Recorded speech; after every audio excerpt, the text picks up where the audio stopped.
नमस्कार किसान भाइयों। स्वागत है आप सभी का श्री श्याम ऑर्गेनिक्स में। आज अपन एक विशेष महत्वपूर्ण टॉपिक पर बात करने वाले हैं। वर्मी कंपोस्ट बेड का जो चयन है वो किस प्रकार से करें।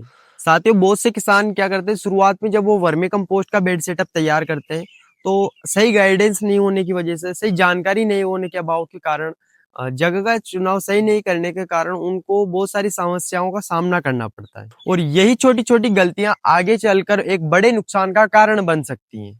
साथियों, अगर अपन जगह का चुनाव सही प्रकार से नहीं करेंगे तो अपना जो वर्म्स है यानी केचुआ वो मर सकता है।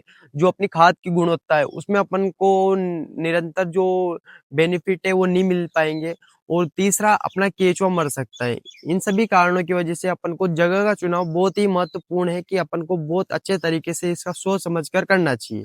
इसलिए साथियों, आज के इस वीडियो में अपन बात करने वाले हैं जो वर्मी बेड है उसका सेटअप अपन को किस प्रकार से करना चाहिए, जगह का चयन किस प्रकार से करना चाहिए, ताकि आगे चलकर अपन को कभी भी फ्यूचर में वर्मी बेड लगाने के बाद किसी भी प्रकार की समस्या का सामना न करना पड़े।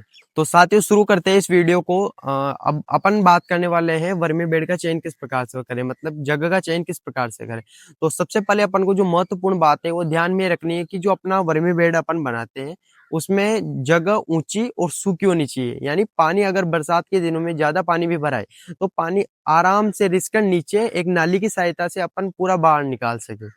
साथियों, अगर बेड के अंदर पानी भरा जाता है तो अपना जो केचुआ है उसमें नुकसान ये हो सकता है। अगर केचुआ पानी भरा गया है तो केचुआ को ऑक्सीजन नहीं मिल पाएगा, इस कारण से पूरा अपना केचुआ खत्म हो सकता है और केचुआ मर सकता है। साथियों, कई किसान गलती क्या करते हैं, जो वर्मी बेड है वो पन्नी जमीन पर, लैंड पर पन्नी नहीं बिछाते, ओनली जमीन पर कवर कर कर या फिर किसी से ग्रीन नेट से वो डायरेक्टली जमीन पर बेड बना देते हैं और बरसात के दिनों में ज्यादा पानी आ जाने के कारण उन बेड में पानी भरा जाता है और इससे भी अपना केंचुआ मरने की संभावना रहती है। इसलिए साथियों, अपन को ध्यान रखना ये चाहिए कि जहां पर हम वर्मी बेड बनाते हैं जगह का चयन इस प्रकार से करें, हम ऊंचाई वाली जगह लें जहां पर बरसात के दिनों में यदि पानी भी भरा है तो वो पानी आराम से बेड में से निकल जाए और अपना जो वर्मी कंपोस्ट है वो भी उच्च गुणवत्ता की खाद हमको देखने को मिले और बेहतरीन तरीके से हम केंचुआ भी अपना ग्रोथ कर सके। साथियों, दूसरी सबसे अगर महत्वपूर्ण बात करें तो अगर वर्मी कंपोस्ट बेड के लिए जगह का चयन अपन कर रहे हैं तो अपन को छायादार स्थान चुनना चाहिए।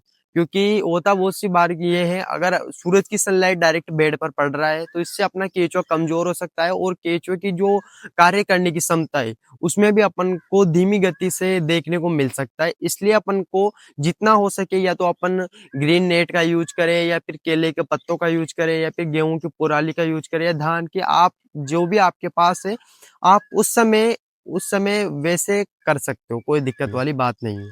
साथियों, इसके बाद अगर अपन बात करें तो जो अपना तीसरा जो महत्वपूर्ण पॉइंट है वो है कि वर्मी बेड में पानी की व्यवस्था अपन को रखनी है। अगर अपन डायरेक्टली अगर अपने फार्म पर पानी की व्यवस्था नहीं है तो इससे भी अपन को नुकसान हो सकता है, केंचुआ मर सकता है। इसलिए आप कुएं, टंकी, बोरवेल इत्यादि किसी भी चीज का आप उपयोग कर कर अपने वर्मी बेड में पानी दे सकते हो। साथियों, मैं अगर बात करूं तो अपन वर्मी बेड में लगभग 70 से 80% मॉइस्चर मेंटेन करना यानी बनाए रखना अपने लिए बहुत ज्यादा जरूरी है। क्योंकि केचुआ प्रॉपरली अगर वर्क करेगा तो 60 से 70% मॉइस्चर में अच्छे से वर्क कर पाएगा और अपनी वर्मी कंपोस्ट भी उच्च गुणवत्ता की तैयार होगी। साथियों, आपने अब तक जान लिया वर्मी बेड में कौन कौन से तरीके अपन आजमा सकते हैं। इसके बाद अगर मैं आपको चौथा जो पॉइंट बताऊं तो वह है अपना वर्मी कंपोस्ट में जो पशुओं से अपन को सुरक्षा रखनी है।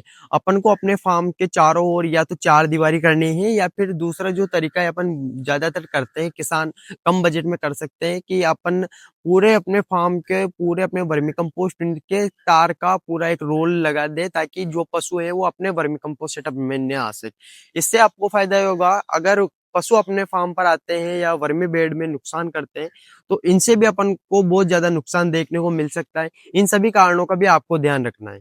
साथ ही जो पांचवा पॉइंट है वो है अपना वर्मी कंपोस्ट में जो हवा का आवागमन है, यानी जो अपन को अगर ऑक्सीजन केचुओं को प्रॉपरली मेंटेन करना है तो अपन को एक खुले वातावरण यानी खुले स्पेस वाली जगह में वर्मी कंपोस्ट बेड तैयार करना है।